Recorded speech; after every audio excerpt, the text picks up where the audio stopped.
Is Skateboard Park Tycoon a long-lost evolutionary step between Roller Coaster Tycoon's spreadsheet adrenaline and Tony Hawk's pro skater's kickflip swagger? Or is it merely that odd jewel case marooned in your attic between a stack of burned LimeWire discs and your dad's install floppy for Duke Nukem 3D?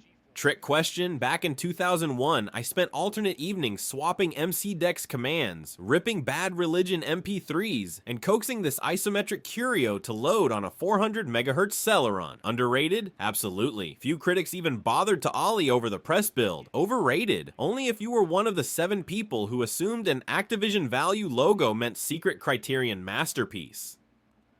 Fundamental? I still quote the in-game skate announcer while microwaving pizza rolls. Nice air. Wait, you're on fire. So in my personal canon, yes. For everyone else, let's just say there's a reason the game never headlined an E3 keynote, and that reason probably involves a marketing budget smaller than a mall cop Segway battery. Historical context picture early September 2001. CompUSA aisles reek of shrink wrap and anxious optimism. The hottest PC shelves glitter with Return to Castle Wolfenstein pre-orders, while end caps blast Neversoft trailers for Tony Hawk's Pro Skater 2. Crouched on the lowest rung of that display, price tagged at $19.99, and wrapped in box art that looks suspiciously clip art adjacent, is Skateboard Park Tycoon. Developed by Cat Daddy Games, a Seattle outfit whose claim to fame was digital slot machines, and later, the Wii's Carnival Games, and published by Activision's Bargain Bin imprint, the title arrived right as 2 cultural waves crested, the Tycoon craze, thanks to Chris Sawyer's Roller Coaster Tycoon, and skateboarding's mainstream glow-up after Tony's televised 900. Tycoon fever had turned every mundane commercial venture into click-happy empire building. Fast food chains, shopping malls, even drive-through coffee stands. If you could mortgage it in real life, there was a shareware demo letting you spreadsheet it. Activision, already raking in cash with Neversoft's premium skater series, wanted a bite of that management sim pie, but apparently couldn't spare AAA resources. The result? A plucky crossover that borrowed construction and concession DNA from Sawyer's Coaster Opus, but sold itself on the promise that you could actually ride what you built. My own encounter was equal parts impulse and teenage hubris. Midnight launch line for Anarchy Online. I know, had me loitering at EB Games. The Skateboard Park Tycoon box practically yanked my arm off with its 3-word siren song, Build Manage, Skate. Beneath the hype text, a banner begged, System Requirements. Windows 95/98, 300 MHz Pentium, 32 MB RAM. My machine squeaked past those specs by a hair. Did I worry about skipping rent for that? Rhetorical question? Self-answer. Obviously not. Cat Daddy's elevator pitch landed at an awkward corporate intersection. Neversoft's A-Team in Santa Monica basked in ESPN coverage, all mocap suits and Velvet Revolver riffs. The Value label shipped curious sideshows with budgets that could be tucked under a grip tape sheet. Marketing muscle was limited to cardboard shelf talkers and half-page magazine classifieds. Small fry next to Activision's mainline ad buys. Yet 3 quirks lent the game a sliver of oxygen. First, Tony Hawk's Pro Skater 3 loomed only 2 months away, meaning every magazine editor hunted for skate-related filler. Second, the Tycoon label still triggered dopamine spikes in PC gamers who equated isometric views with happy chaos. Third, and most ludicrously, yours truly decided this $20 misfit needed championing, like the indie punk EP hidden behind top 40 CDs at Sam Goody. Mechanics booting Skateboard Park Tycoon dumps you into a menu that looks as though Kid Pix and a graffiti font generator had an awkward first date, underscored by a crunchy pop-punk loop recorded presumably on a toaster. Tycoon mode occupies the bulk of your screen time, an overhead isometric board, a stubby toolbar, and just enough seed money to pave a cracked concrete lot. Each object, quarter pipes, rails, bowls, benches, lights, exacts a cash toll and bumps your park's NAR rating, an invisible metric governing foot traffic and sponsorship love. Build too many high-stakes vert walls without sprinkling safe starter ramps and you'll alienate newbies. Spam kitty fun boxes and the advanced crowd yawns, their wallets firmly sealed. My playthroughs inevitably revolve around a concession stand I lovingly dubbed the Soda Machine of Doom. Officially, it's just a generic drink shack tucked in the build menu, but I personify it as a chaotic gremlin. Price tweaks. That's the machine deciding 16 ounces of purple fizzy is suddenly worth $8. Random technical failure that stalls sales for a day, obviously sabotage. The game's maintenance alerts display little more than a blinking icon, yet in my mind's eye, carbonated ooze floods the skate bowl each time. Is that canonical?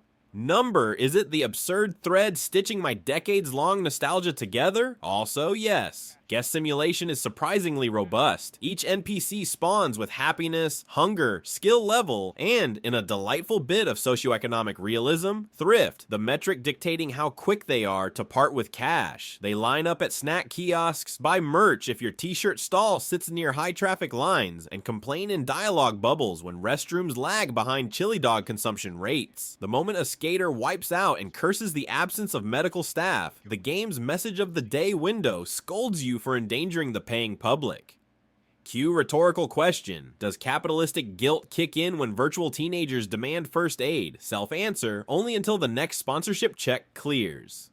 Sponsors operate like vending machine jackpots. Drop a faux brand truck, think Bants instead of Vans. And provided your NAR rating stays afloat, you receive a steady stipend. Let the park stagnate and those fake logos vanish overnight. A sly nod to real-world skate culture's core versus corporate tug of war. Hit the right aesthetic sweet spot, however, and cash pours in so rapidly you'll wonder if the dev team took Econ 101 from a Cartoon Network short. Most Tycoon contemporaries end at the macro level. SPT allows you to dive right onto the deck. A simple hotkey or menu toggle swoops the camera down behind your skater's shoulders, or into a lo-fi first-person view, and unleashes a physics model best described as shoebox on casters. Ollies barely clear curb height. Grind detection sometimes treats rail edges like invisible pogo sticks, and the trick list tops out around shove-its and kickflips. It is, bluntly, a demake compared to Neversoft's buttery trick engine, but the duality thrills. Design a vert wall, tap the skate key, hurl yourself from design phase to death trap tester in seconds. I once spent 3 hours calibrating a launch ramp by increments of 1 degree, determined to connect a gap over the porta potties. Did I rage quit after clipping the lip and face planting into the johns? Obviously. Did I reload, nail it at 2 a.m. and celebrate like I just landed a real world McTwist? You already know. Time of day doesn't progress in real time,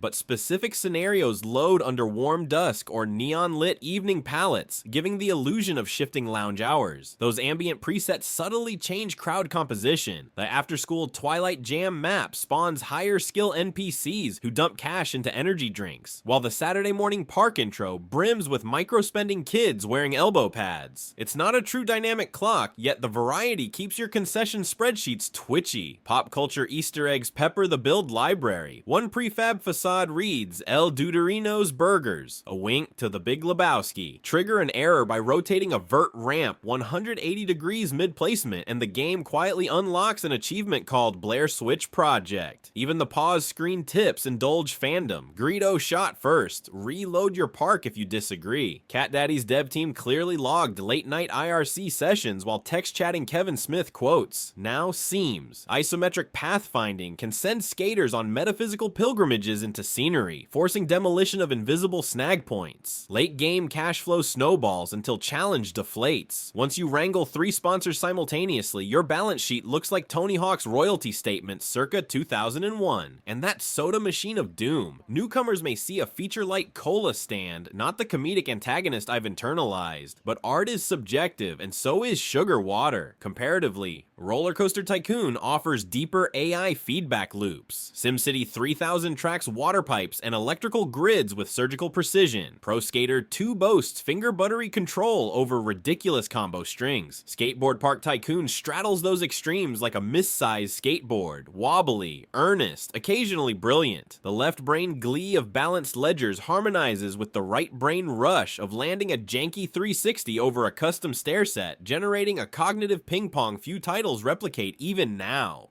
Legacy and influence. Why didn't SPT join the pantheon of Tycoon heavyweights? Visibility, for one. Activision values marketing war chest, barely covered color printers. Without TV spots or demo kiosks, the game relied on word of mouth. Hardly an efficient half pipe. Timing dealt another blow. 1 week after release, the entire industry's attention swerved to world-changing news, and by October, the console wars screamed for column inches. Against that din, a bargain bin PC sim rarely stood a chance. Yet the title did well enough for Cat Daddy to ship 2 sequels, World Tour 2003 and Back in the USA 2004, that refined object libraries, added global locales, and massaged the Trick engine. A snowboarding spin-off briefly followed, surfing the SSX craze. None breached mainstream consciousness, but they confirmed there was at least a cult audience hungry for more spreadsheets plus skateboards action. Design DNA surfaced elsewhere. Frontier's Planet Coaster dev diaries mentioned the thrill of testing what you build, echoing Cat Daddy's build then ride conceit. Indie hit Skater XL boasts a modular park editor with instant skate drop, philosophically identical to SPT's dual modes, though thankfully less shoebox with wheels physics. Mobile clickers bearing the Tycoon brand repurpose SPT's heat map profit meters, albeit without the soda fizz anarchy. The real cultural footnote is how Skateboard Park Tycoon inadvertently mirrored skateboarding's tension between DIY authenticity and sponsorship spectacle. The game's NAR rating, directly tied to corporate payouts, foreshadowed modern influencer metrics where skate clips tag number add provoke reflexive side-eye.